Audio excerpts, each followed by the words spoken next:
1975年的12月，在湖北云梦县的睡虎地，考察队员们正小心翼翼地清理着一座秦代古墓的泥土。当一束手电筒的光芒照进了沉睡2000多年的竹简时，在场的所有历史学家和考古学家全都倒吸了一口冷气，现场顿时陷入了死一般的寂静。紧接着一阵激烈的争论爆发，有人揉了揉眼睛，不可置信地大喊：“不可能！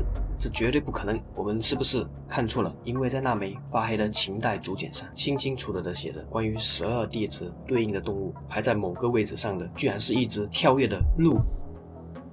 而在另一个本该属于某种熟悉动物的位置上，赫然写着一个字：猫。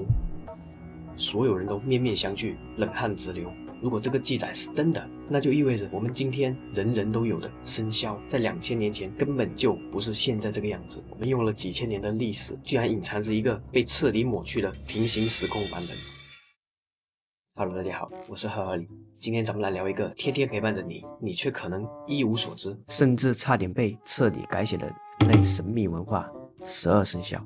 其实很多朋友可能从小到大都听过那个故事，就是玉皇大帝开大会，让所有的动物比赛跑步，谁先到谁就能当上生肖。故事里说，老鼠太狡猾了，偷偷躲在牛背上，最快要到终点的时候，猛地一跳，拿了个第1名。而猫呢，因为被老鼠给骗了，然后睡过了头，结果前12名都没有排进去，从此猫和老鼠就结下了世仇。这个故事咱们听着觉得挺有意思的，甚至觉得古人还挺幽默的。但如果今天我告诉你，这根本就不是什么神话，在真实的考古历史中，猫和鹿还有一堆奇奇怪怪的动物，是真的差一点就把现在的生肖给彻底顶替了。咱们先从刚才提到的那个震惊考古学界的发现聊起。在湖北出土的这批秦简里，有一次非常的出名，竹简叫日书。什么叫日书呢？大白话来说，就是秦朝老百姓过日子用的黄历、万年历。古人每天出门盖房子、结婚都要翻这本次子，看今天日子是不是不好，有没有什么冲撞。就在这本2000多年前的秦朝手册里，专家们发现最原始的版本的生肖记载。但专家们仔细把上面的古文字翻译出来之后，所有人都傻眼。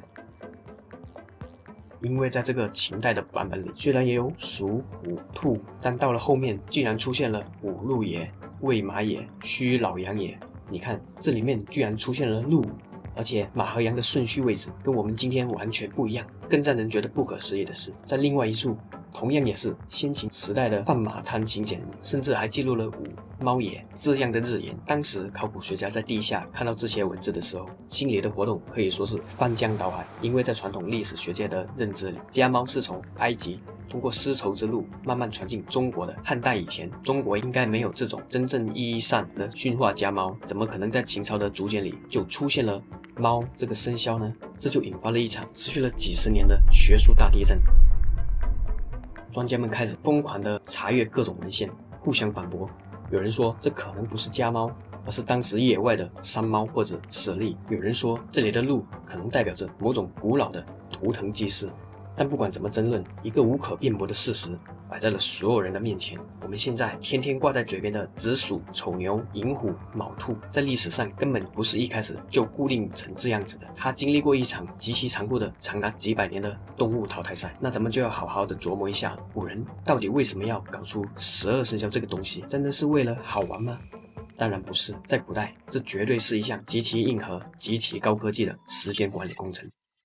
大白话来说，这是得怪木星。古人在很早就发现天上的岁星，也就是木星，它围绕太阳转一圈，在地球上看大概需要12年。于是古人为了记录年份，就把宇宙星空划分为12个等份，创造了12地支，也就是我们熟悉的子、丑、寅、卯、辰、巳、午、未、申、酉、戌、亥。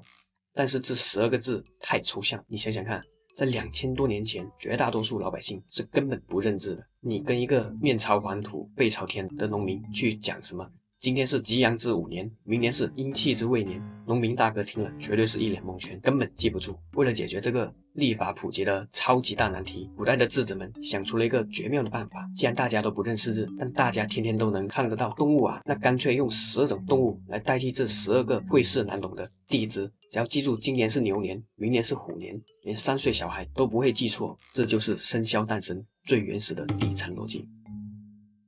既然是为了方便老百姓记忆，那在选择动物的时候，就必须遵循一个极其严格的原则，这个动物必须是大家天天能见到，而且必须对人类的生活有重大影响。这就是为什么最后胜出的大多数六畜和六兽。六兽就是猪、牛、羊、马、鸡、狗，这代表了农耕文明的命脉，是大家的财产和食物。六兽只是野生动物和图腾，比如鼠、虎、兔、龙、狮、猴。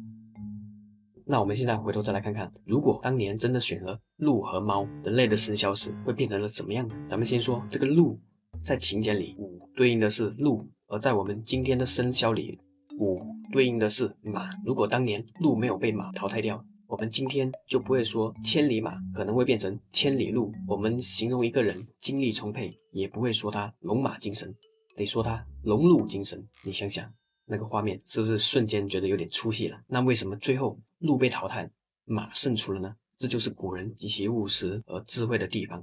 马在古代是什么呢？那是战略物资，是古代的坦克和高铁。打仗需要战马拉战车，运送物资需要马匹，驿站传递紧急情报需要快马加鞭。可以说，马直接决定了一个国家的生死存亡。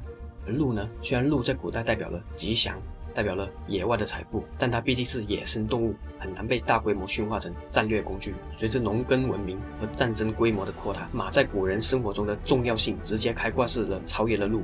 于是，在时间的洗礼下，马把鹿从5的位置上狠狠地挤了下去。再来说说最让人纠结的猫，为什么秦简里明明出现了疑似猫的记载，但最后12生肖里却偏偏没有猫呢？甚至在民间传说里，还要特地的编造一个老鼠陷害猫的故事来解释这件事。